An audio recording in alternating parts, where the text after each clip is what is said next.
This is part two of our series with our friends at the Law Enforcement Legal Defense Fund. There's so much happening in the media today where we hear about various cases where police officers are being indicted criminally simply for doing their job. And there's so much interest in this. So I thought I'd bring on our friend Jason Johnson and another gentleman who this is what he does on a daily basis, who is able to explain some of the intricacies of what happens when a police officer gets indicted. Why does this seem to be on the rise, and why has American law enforcement become so politicized? So Jason Johnson and J. Michael Hannon, welcome to the show. Thank you, Sergeant. My pleasure. So, Jason, I'm going to start with you. Just remind folks about the LELDF and what you guys do and why you're so darn busy these days. Yeah, thanks, Betsy, for having us back. So the Law Enforcement Legal Defense Fund is a charitable organization. We've been around for almost 30 years. Actually, in August, we will celebrate our 30-year anniversary. Started by a group of Reagan administration officials, including former Attorney General Edwin Meese, who remains on our board. And our primary mission has been for 30 years to raise funds to support law enforcement officers who have been wrongfully charged with crimes related to their work. And, as you indicated, we're seeing more and more and more of this really since about 2015, and then really picking up pace in about 2020.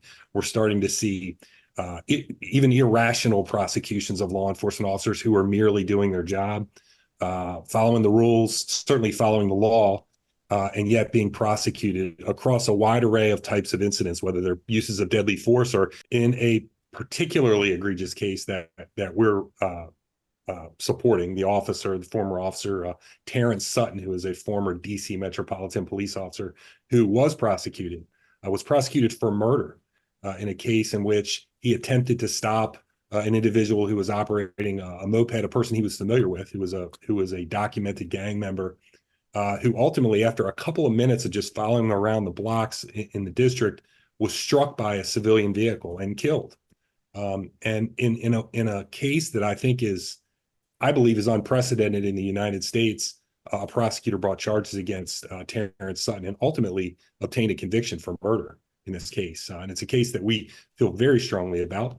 But in addition to that case, we have over 10 officers that we're supporting now, which is well beyond what we've ever had in the past. So the need is great to support our law enforcement officers who have been wrongfully charged. And I'll say one more thing, Betsy, before I conclude this introduction, is that we don't take every case that is that we are approached about. We vet these cases very carefully, and we only want to be involved in cases that truly represent an injustice, and especially those cases in which we believe the charges are brought primarily for political reasons. And I think that if any of your viewers take a look at our website and look at some of these cases, they'll have to agree that these cases really deserve our support and attention.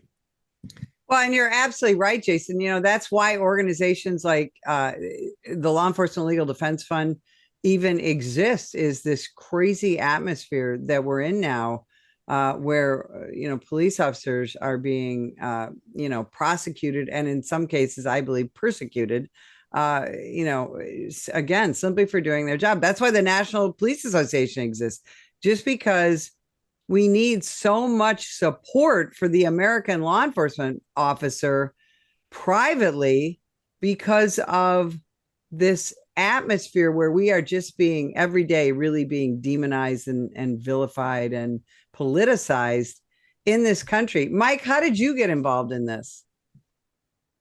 Well, I was a federal prosecutor for 8 years in the 80s, and I made a lot of great relationships with law enforcement officers all through the federal government because I was in the U.S. Attorney's Office in Washington, D.C., as well as local officers. And when I went into private practice, I made it a point to go out of my way to support law enforcement officers. And I want to thank Jason for his financial support for Officer Sutton. And in addition to that, we're receiving financial support from the National Fraternal Order of Police legal plan. And my message to your law enforcement officers out there is you need to find some financial protection if you find yourself in the crosshairs of the government somewhere. And we're really appreciative of Jason. And I can tell you that I'm not the only lawyer on the case, and Jason has gotten us a really top drawer, outstanding lawyer to help us at this stage in the case. You know, Mike, you and I started our careers around the same time, right? In the early 80s. And I was a young cop, and we concerned ourselves with things like, would I get disciplined if I broke a policy? Would I maybe get, the big horror for us was, would we be involved in a lawsuit? Now, fast forward 40 some years, and as I travel the country and train police officers and speak at conferences, their number one concern is not, am I going to get hurt? Not, am I even going to get fired? Their concern is, am I going to get criminally indicted and go to prison? How did we get here? This is the only case, Jason is absolutely right. This is the only case, and this was prosecuted by the Department of Justice, and that's an important issue here. The only case the Department of Justice has ever prosecuted against a law enforcement officer in the country based upon the law enforcement officer's violation of the policy of the Metropolitan Police Department regarding pursuits.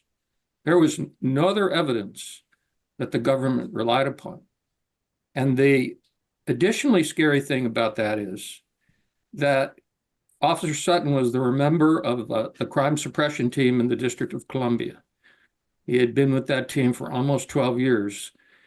And those teams exist all over the country. They are the frontline force to try to protect us from violent drug dealers. And the unit that he was a part of, plus the supervising lieutenant, were attempting to conduct a Terry stop, a classic Terry stop of a known drug dealer who was believed to be armed at that particular point in time. Explain to people what a Terry stop is, Mike. Well, if a police officer is working on one of these teams, he's taught, or she is taught, to follow her suspicions. Her suspicions are part of her training, her experience on the street. And her suspicions, many times, as a result of observation, can lead to a reasonable belief that someone may be armed or someone may be committing an offense, and that could even elevate itself to probable cause to conduct an arrest.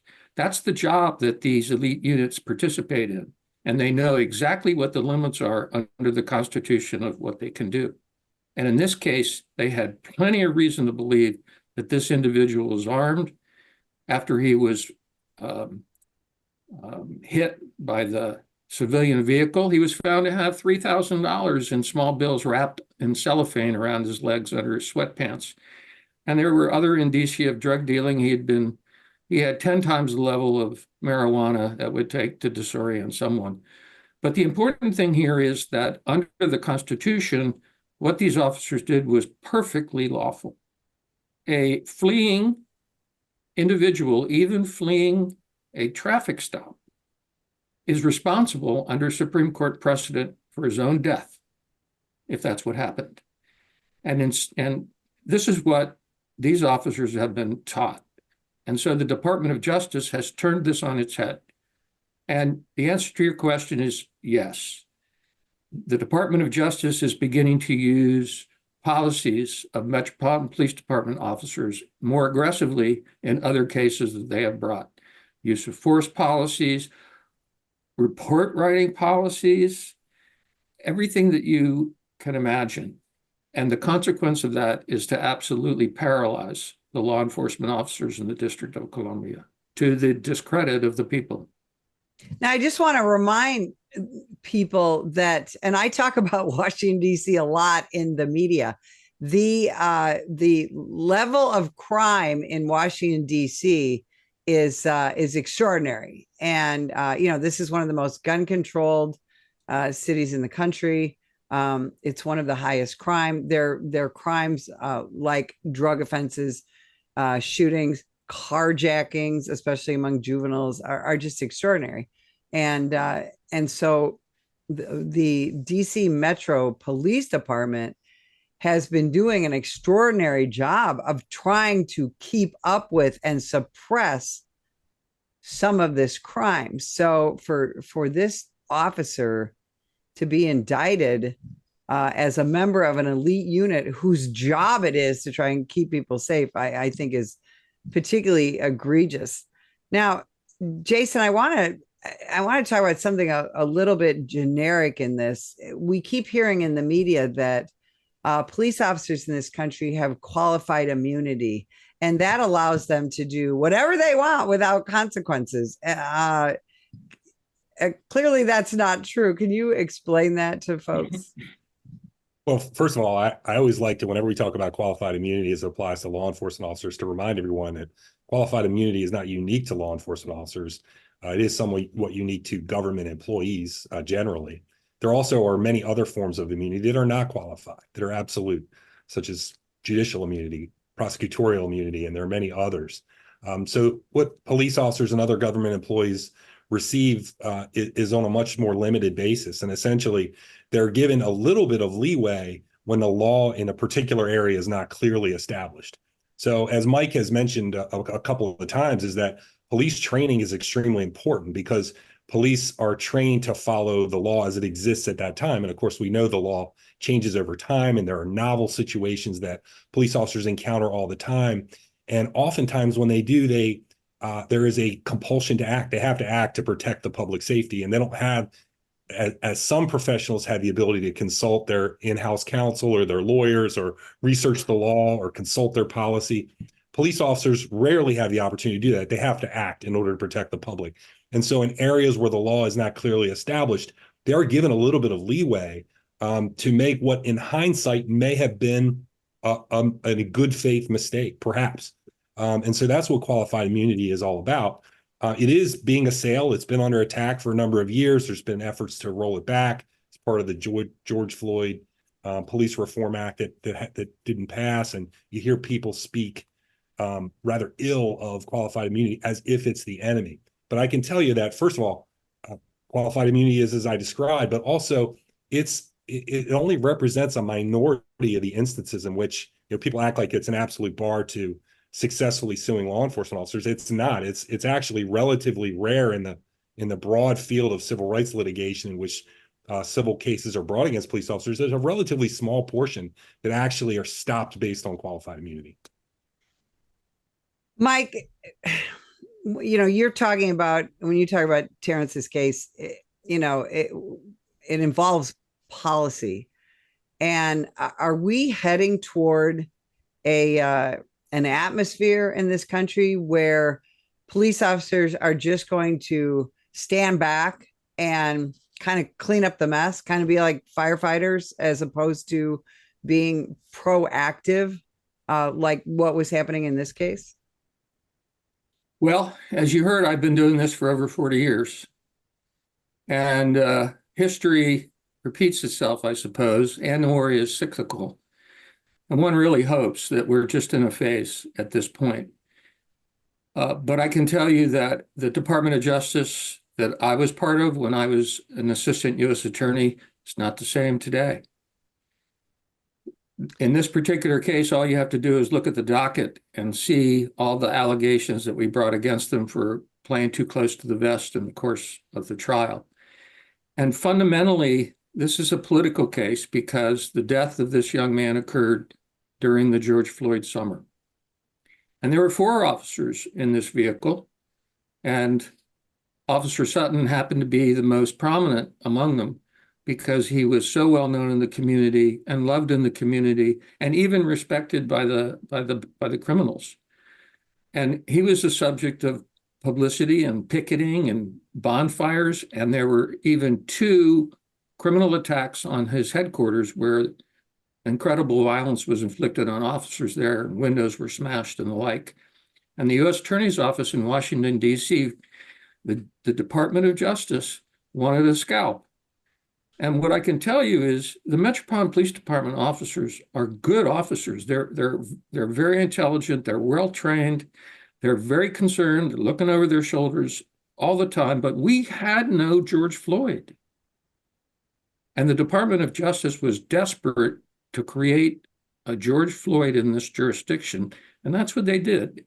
And they did it by avoiding qualified immunity. How did they do that? If they tried to prosecute him under the federal crime of interfering with the civil rights of this young man, the case would be thrown out. Why? Because there was no seizure, there was no contact, there was no use of force. He caused his own death. So they charged him with second-degree murder under the DC Code and convinced the judge not to allow the type of constitutional defense that arises in every single case. Even local cases, local police officers are permitted to assert constitutional defenses against use of force claims.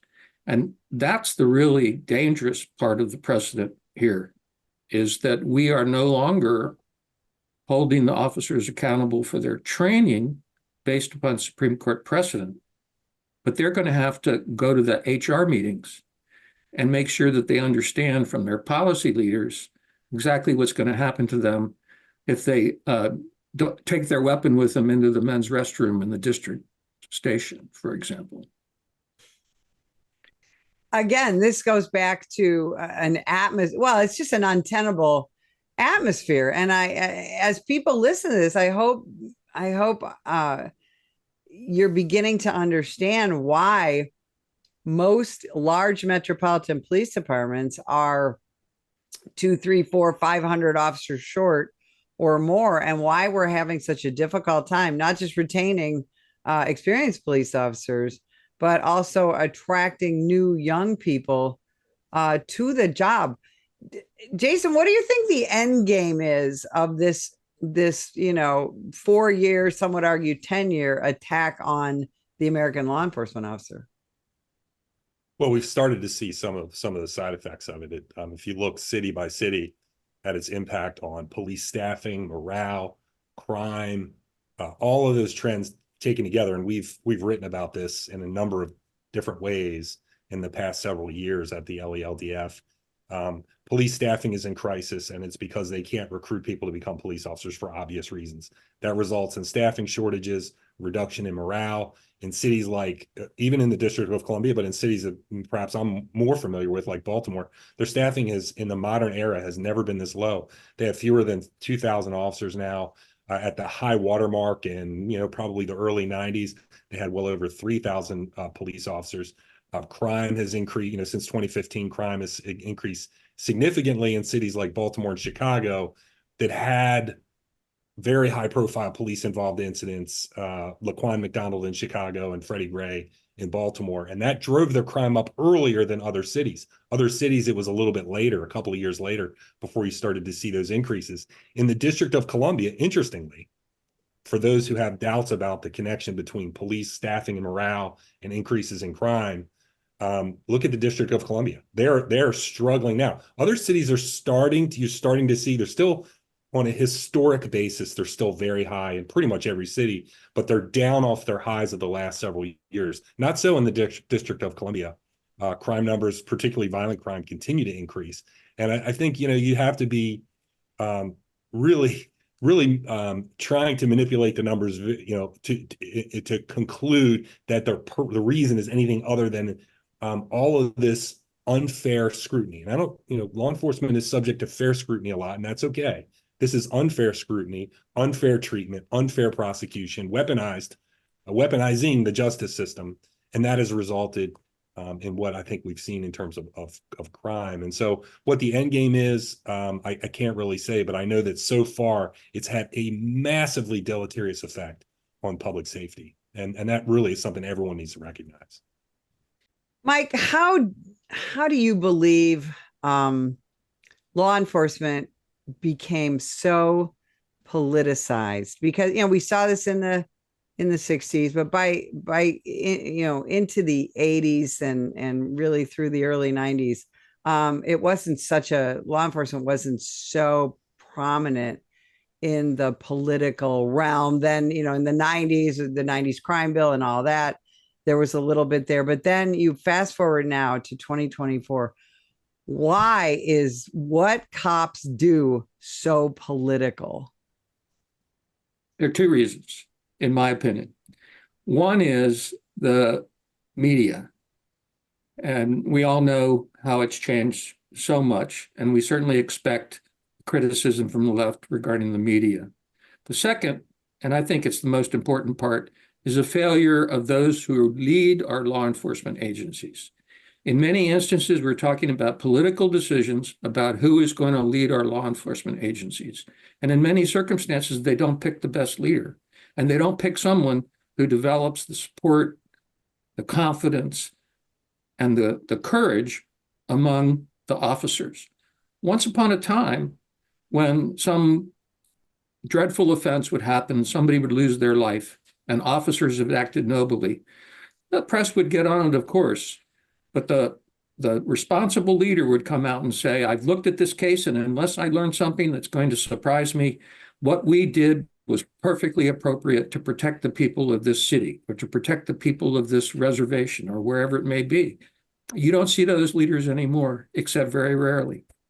Most recently in Anne Arundel County, involving a pursuit. Jason, where can folks find more about Law Enforcement Legal Defense Fund and what you're doing?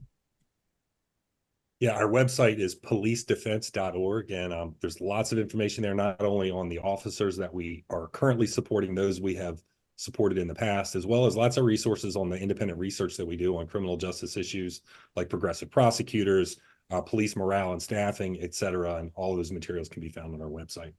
And you guys have a great social media presence too. Mike, where can people find out more about you and what you're doing? Well, if they want to Google J. Michael Hannon, attorney, they're going to learn probably a lot more about me than I would want them to know. Well, guys, we appreciate both of you spending time with us today. And if you'd like more information about the National Police Association, visit us at nationalpolice.org.